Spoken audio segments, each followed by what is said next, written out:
Nous ne faisons plus de culture en Europe, nous gérons de la pathologie végétale. C'est-à-dire nous essayons de maintenir vivants des plantes qui ne demandent qu'à mourir tellement elles sont malades. Rien à voir avec de l'agriculture. L'agriculture, c'est pas ça. L'agriculture, normalement, c'est cultiver des plantes saines. On ne mettait pas un pesticide en 1950 sur les blés en Europe. Il n'y avait pas un traitement fongique qui était appliqué. Maintenant, c'est au moins 3-4. Sinon, le blé, il est pourri avant d'arriver dans le silo. Donc il y a quand même une énorme différence, si vous voulez, au niveau. Mais ça se voit pas, parce que comme on a balancé les produits, il tient le blé, il est bien. Sauf que si il se casse la figure, alors parce que comme on met trop d'azote, il tombe. Vous avez dû voir dans les champs les blés qui tombent.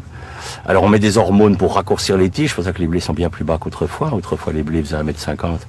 Maintenant ils font 60 cm parce que on les raccourcit avec des hormones pour. Alors ces hormones font avorter les arbres qu'il y a autour. Enfin c'est fait disparaître toute la flore parce que ça gêne les reproductions des dicotylédones. Enfin c'est une espèce de monde complètement strange quoi.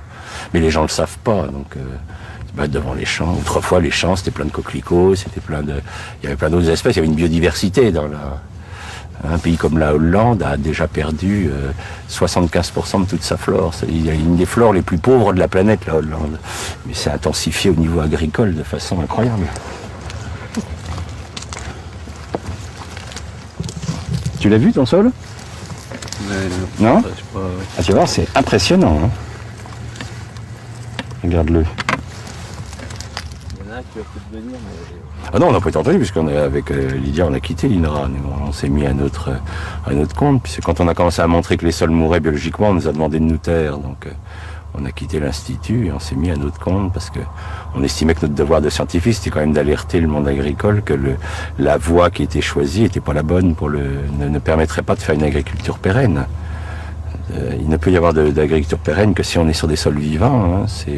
Le sol abrite 80% de la biomasse vivante. Hein. Donc si vous tuez, on en a tué 90%, c'est qu'on est en train de tuer tout ce qui est à la source de la vie. Hein. C'est quand même les microbes qui nourrissent nos plantes, qui font que nos plantes sont saines, sont nutritives pour nous. Alors que maintenant, les gens, nous sommes quand même dans la société la plus confortable de l'histoire de l'humanité et nos dépenses de sécurité sociale augmentent de 6% par an. Il y a quand même des questions à se poser, quoi. Est-ce que les gens sont si bien nourris que ça pour être aussi malades ? Alors, le problème, c'est qu'effectivement, l'argumentation, c'est oui, mais regardez, ils vivent de plus en plus longtemps. Bien sûr, les gens qui en ce moment ont 80 ans n'ont pas connu l'agriculture chimique avant l'âge de 50 ans, puisque c'est apparu dans les années 70. Donc, jusqu'à 50 ans, ils ont mangé, moi je suis encore gamin, du lait de vache qui avait du goût de lait de vache.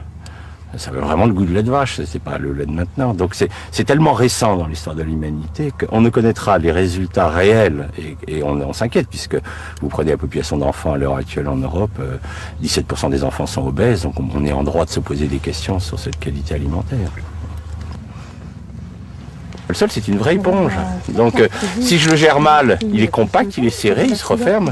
Si je laisse la faune le retravailler, il va se souffler. C'est pour ça que quand vous marchez en forêt sur un sol, vous avez vu le côté moelleux du sol forestier, hein, parce qu'en fait, il est aéré par la faune, alors que le sol qui a été labouré, maltraité, il est complètement compacté, complètement resserré sur lui-même.